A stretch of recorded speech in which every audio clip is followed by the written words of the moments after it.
Hi, everybody. This is Lowell, and we're talking about how to start a music school.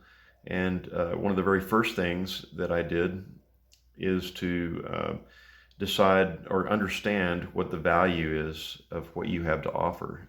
Everybody has what they want to give as a gift to somebody else, and it's kind of funny sometimes. If you ever try to give a gift that you would give to yourself to somebody else on Christmas, and they open it up and they're lackluster about how they do they really like it or not. It wasn't something they wanted; it was something that you wanted. So when you're thinking about what is my value, what is it that I can offer and give to somebody else, it's not necessarily what you would want to give.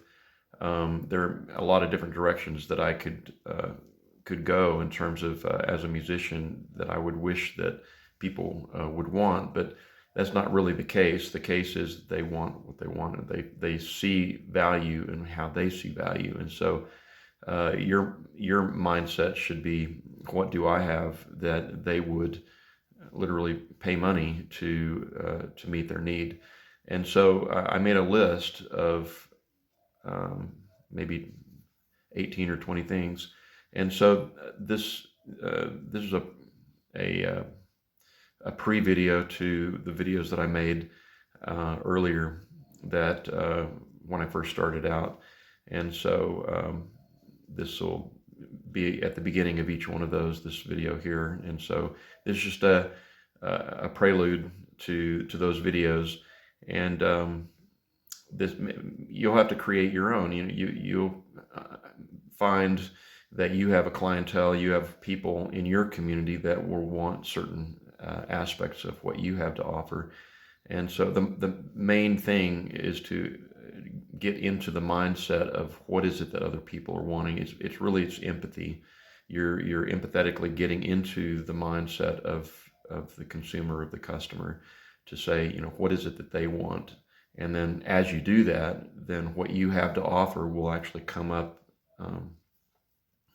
It'll rise to the top, but it's all initiated by the mindset of what is it that the other, the people that you're serving, what is it that they want?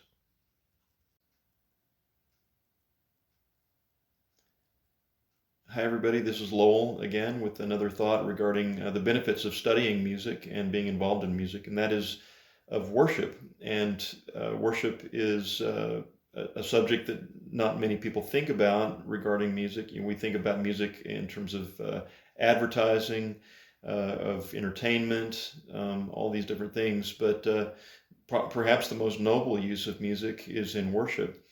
And it's been since the beginning of time that people have used music in all sorts of different cultures, in all sorts of different venues of worship.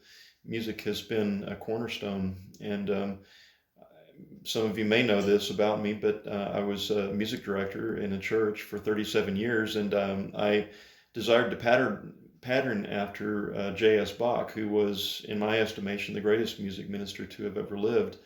And Bach routinely read his Bible, and surprisingly, there's much that the Bible has to say about music and worship. And there's an Old Testament passage in Second Chronicles, I believe, that Bach wrote in his Bible, in the margins of his Bible, this phrase: "Where there is devotional music, God, with His grace, is always present." And he believed that, and much of the music that he wrote was for that purpose. There are also passages in the Bible itself that deal with music. In the New Testament, here's one. It's in Ephesians 5:19 through 21. It says, "Speaking to one another in psalms and hymns and spiritual songs, singing and making melody in your heart, or with your hearts, to the Lord, always giving thanks for all things in the name of the Lord Jesus Christ, to our God and Father." And there's another passage in another book that Paul wrote in Colossians. It says, "Teaching and admonishing one another in psalms, hymns, and spiritual songs, singing with thankfulness in your heart." And it's fascinating if you do a study in the book of Genesis, which is a record of many thousands of years ago. it gives reference to the very first musician, and his name was Jubal. And surprisingly, if you look up the name Jubal, it means to flow.